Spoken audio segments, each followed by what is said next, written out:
The idea of kneeling left a nasty cramp in my leg, so kneeling will be hard for me. There will be no glory in your sacrifice. The world will never know you existed at all. The world will know that even a god king can bleed. We were face to face and my heart rate didn't raise at all. I felt at home. I made Jon Jones look like just a man.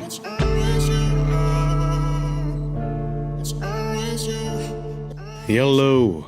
It's easy to see why Jon Jones has been a champion for so long, especially during his bout versus Dominick Reyes.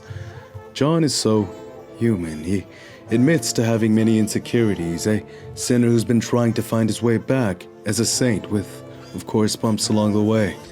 There's just so much of his personal life that bleeds into his career, but every time he makes his way into that octagon, he shows us that he will not break.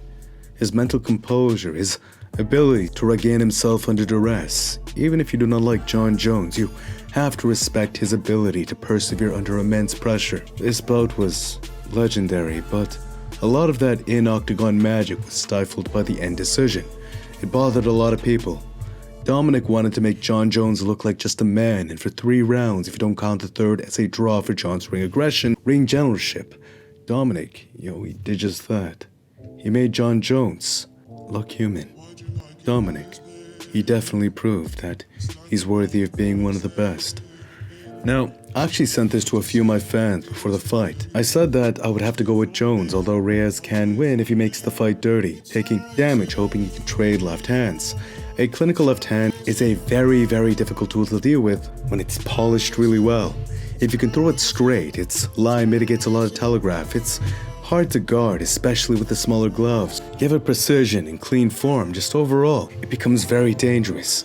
That's actually how I saw this bout turning up. Jon Jones, an endless arsenal, methodically progressing into its He lulls people into a false sense of security, I believe. versus perhaps one of the best single tools in the game when given the right tier of polishing, left straight. Both of these fighters have tremendous fight IQ. Jon has reach and far greater championship experience, but Reyes, he has explosiveness, power. It looks like he has a massive advantage and greater experience with southpaw philosophy because, of course, he's a southpaw. When he one-punched Chris Weidman, that was just a glint into how dangerous this man was. But even then, I thought Jon Jones would have been more dominant. I guess it's just a different game versus a athletic and very skillful southpaw. He's not just an athlete. This man is a very well-rounded martial artist. Jon Jones's bout versus Lyoto Machida gave us clues as to how this bout would go. Jon Jones was having a lot of trouble, but his coach, Winklejohn, said you have to set up the kicks better or fake the kick and throw a punch.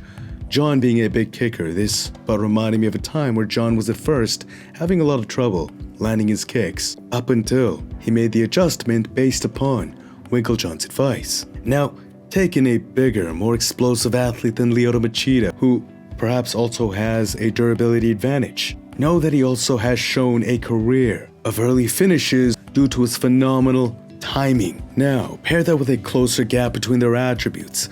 If Dominick takes a mindset which forces exchanges at the risk of punishment, it would mitigate partially the skill and experience difference by straight up trading damage for damage. Even if Dominick was kicked off footing as a southpaw that like being kicked out, it won't stifle the forward momentum nearly as much as it would orthodox versus orthodox. It's very hard to get off a strong punch orthodox versus orthodox if the low kick has enough power to kick you off footing. But as you can see here, it's not exactly the same. In this case, kicking out the back leg of a southpaw, he may still follow through with the punch. Jon Jones, he was doing an amazing job avoiding most of Dominick Reyes' strikes. But truly, Dominick is a very intelligent physical specimen. Finding difficulty swinging up high at Jon's head, he mixed up to the body, which here led to the first knockdown. Watch as he blasts through the kick, timing against it.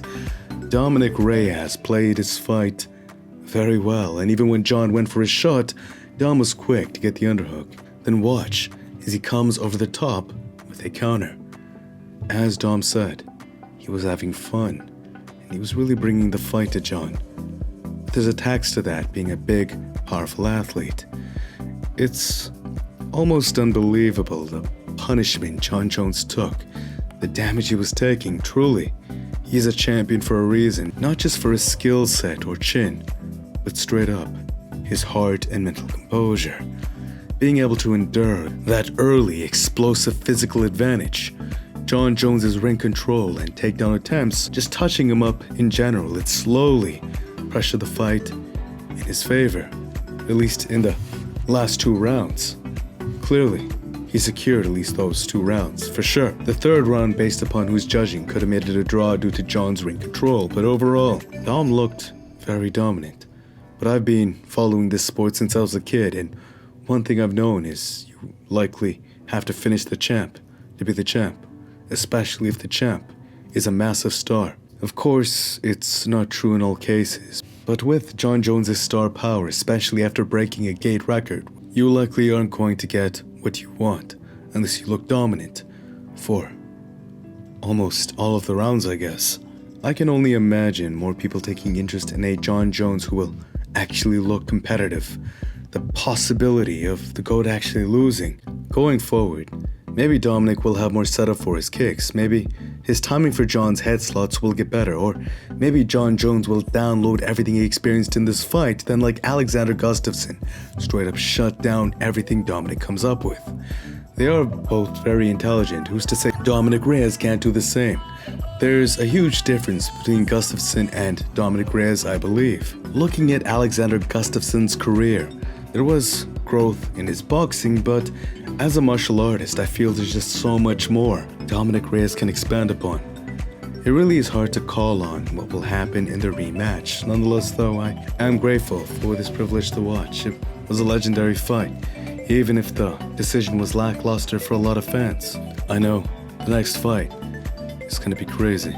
If you'd like more from me, please subscribe and hit the notifications. Thank you if you did. It truly does mean a lot to me. Thank you. Smash the like button if you enjoyed. It's good karma, and until next time, peace.